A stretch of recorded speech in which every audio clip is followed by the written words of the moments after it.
интернетти ачсаң эле мына 2 жумадан бери адашпасам. Инстаграмды ачсаң деле, ютубду ачсаң деле баягы кыргыздын мыкты жигиттери биrini бири тепкилеп, биrini бири шугап, биrini бири мындай каралап атат да. Сиздер де көрүп атсаңыздар керек. Машина ташыган Аскар Автодубай деген, Дастан деген жигитибиз, дагы башка жигиттерибиз. Мына кыргыздын жигиттери бул мыкты жигиттери, алдыңкы жигиттери деп эсептейм мен. Мындай кылган бири-бириңе мынтип аркага тартып, бири-бириңе абириңди ачып, жайып, негизи туура эмес деп эсептейм.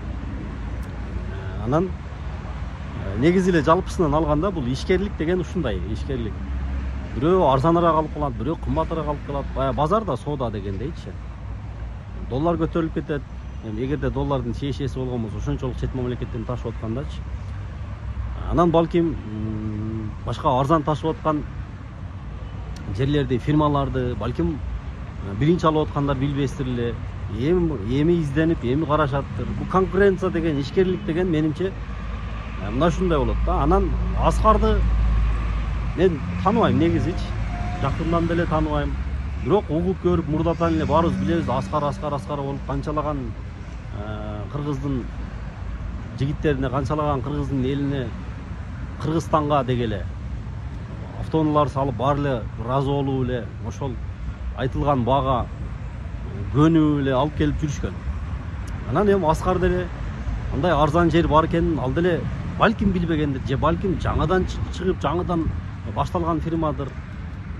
Бир видеосунда көрүп калдым мен, биз деле изилдейп, эгерде арзан болгон болсо биз деле ошону жиберебиз деп ал деле ачык айтат да. Ошондуктан бул жерде туура түшүнүп, бири-бириңиздерди ошол туура мамиле кылып, сый менен жашаганга чакырам. Айрыкча мына Рамазан айында, Орозонун айында, куттуу айда мусулман бир туугандар бири-бириңиздерди жамандабай, кечиришип, колдон келсе биргелешип ишти алып барсаңыздар болот. Анан жалпы эле машинага, унаага келгенде өтө көп.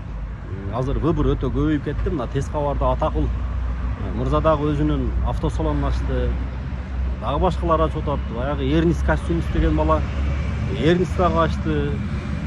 Ушундай мындай элге бир мындай неме болуп калды да. Жакшы болду, выбор болуп калды.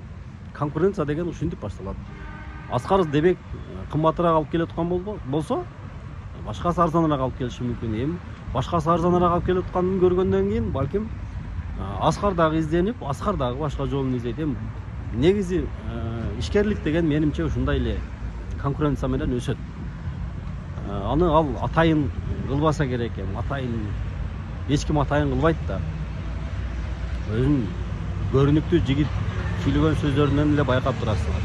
Ошондуктан барыңыздарды туура түшүнүп, ушул Орозо Рамазан айында жакшы баарлашып, сырдашып, сыйлашып, өтөлүү ишиңерге ийгилик болсун, бардыгыңар бизнес кылгыла, ишкерлик кылгыла, колдон келсе бири-бириңерди алдыга сүрүп, колдоп турсаңыздар дейм.